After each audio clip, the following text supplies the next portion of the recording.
एक गरीब किसान, बीजेपी के लोगों ने उससे जमीन लिखवा ली, 6 करोड़ का उसको चेक दे दिया और 6 करोड़ का चेक दे करके उससे जमीन लिखवा ली पूरी की पूरी।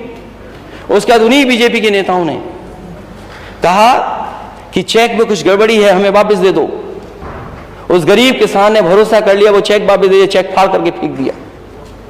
वो दर बदर भटकता रहा, घूमता रहा, उनके घरों पे गया, पुलिस पे गया, कोई अधिकारी नहीं बचा जिसका दरवाजा नहीं खटखटाया हो, लेकिन उसको न्याय नहीं मिला। मजबूरी में उसने आत्महत्या कर ली और आज भी उसकी 2 बेटियां दर दर भटक रही हैं, कोई अधिकारी नहीं बचा जिसके घर न गए हों।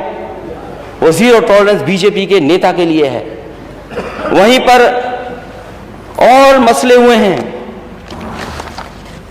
और भी घटनाएं हुई, केवल एक नहीं घटना है। हालांकि अध्यक्ष महोदय आपने थोड़ा हस्तक्षेप कर दिया था, नहीं तो व्यापारी की क्या स्थिति हो गई थी। आपसे बेहतर कोई नहीं समझता बात को। आप भी उस परिवार से मिले, मैं भी मिला हूं परिवार से। क्या यही सरकार का जीरो टॉलरेंस है? जीरो टॉलरेंस पॉलिसी क्या है आपकी? ये जीरो टॉलरेंस क्राइम बीजेपी के लिए जीरो टॉलरेंस है। बीजेपी कार्यकर्ताओं को खुली छूट है, जो चाहे सो कर ले। ये जीरो टॉलरेंस है आपकी। मैं तो उदाहरण दे रहा हूं, अगर आप पे उदाहरण हो तो बताइए। अगर आप पे उदाहरण हो किसी चीज का तो आप बताइए। और वहीं मुझे याद है एक परिवार, मां बेटी, जिसको जिंदा जला दिया गया था, जिंदा जला दिया गया था कानपुर देहात में। उस समय जो डिप्टी सीएम की बातचीत थी उस परिवार से जो बातचीत थी मुझे अभी भी याद है। वो डिप्टी सीएम ने कहा कि नहीं, मैं आपके परिवार का हूं, आप बिल्कुल फिक्र मत करना, मैं उन सबको सजा दिलाऊंगा, कोई बच नहीं पाएगा, किसी को मैं छोड़ूंगा नहीं, मैं उनको 302 में जेल भिजवाऊंगा। क्या यही जीरो टॉलरेंस है आपकी? आज भी वो परिवार घूम रहा है, बेटा एक अधिकारी, दूसरा अधिकारी, तीसरा अधिकारी किया जा रहा है। और जीरो टॉलरेंस बीजेपी का देता है कार्यकर्ता, इसलिए कोई जीरो टॉलरेंस नहीं है। वहीं सपा के विधायक को झूठा फंसा दिया और केवल वोट के लिए मोहम्मद आजम खान साहब को जेल भेज दिया, उनके परिवार के लोगों को जेल भेज दिया, केवल वोट के लिए।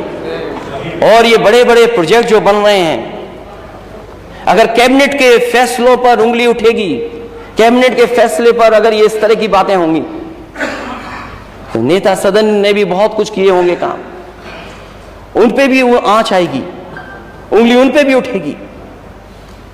तो इस तरह की सरकार को काम नहीं करना चाहिए। जब आपका नारा हो सबका साथ सबका विकास, तो किसी के साथ भेदभाव नहीं होना चाहिए।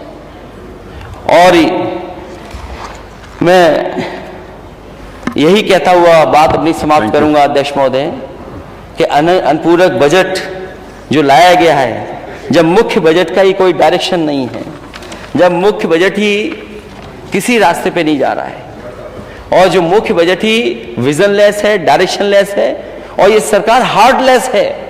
और ये बात मैं अध्यक्ष महोदय कह करके खत्म कर रहा हूं अपनी बात।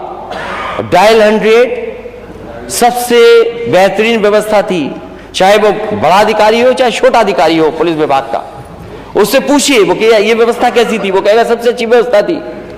लेकिन उस व्यवस्था को चलाने के लिए समाजवादी सरकार में फैसला लिया था कि कोई अगर पहला कॉल रिसीव करेगा वो लड़की होगी, महिला होगी।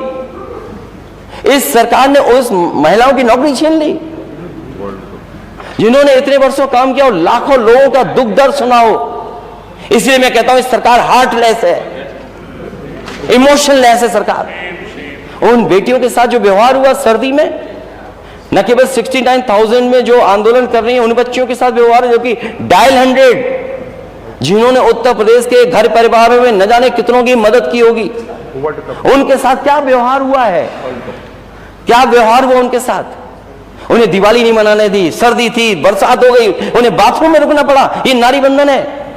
ये माने सदस्य बैठी हैं बीजेपी की, अगर मैं कोई बात गलत कर रहा हूं द फ्लोर ऑफ हाउस, ये जो महिलाएं सदस्य जाएं उनसे पूछें कि बताओ सरकार ने क्या किया था उनके साथ व्यवहार, क्या उन्हें बाथरूम में नहीं रहना पड़ा, इन्होंने रजाइयां छीन ली, कंबल छीन लिए, वो लाठीचार्ज किया और पीटा गया। कई उसमें प्रेग्नेंट थी और गरीब परिवार की बेटियां हैं, कोई संपन्न घर की परिवार की बेटियां नहीं है। और जिस कंपनी को आप दे रहे हो टेंडर, आप गरीबी का मजाक उड़ा रहे हो और कहते हो कि आप 3,000 मांग रहे थे, हम 6,000 में नौकरी करा लेंगे। ये गरीबी का मजाक उड़ा रहे हो आप लोग। जो लोग नौकरी के लिए केवल 3,000 रुपए मांग रहे हो, महीने का बढ़ जाए उनका, ये $1 ट्रिलियन इकोनॉमी सपना है आपका कि आप डायल 100 की बेटियों के साथ ये व्यवहार करेंगे। और फिर क्रिकेट की बात मत करो, चलिए वाली बात आ जाएगी। धन्यवाद, थैंक यू। इसलिए अध्यक्ष महोदय, थैंक यू। मैं धन्यवाद देता हूं, आपने समय दिया। और ये अनुपूरक बजट जो लेकर के आई है सरकार, अगर पुराना पैसा नहीं खर्च कर पाए हैं तो ये पैसा क्या खर्च करने के लिए लाए हैं कि जेब में पहुंचाने के लिए लेकर आए हैं। मैं इन्हीं शब्दों के साथ आपका बहुत बहुत धन्यवाद देता हूं।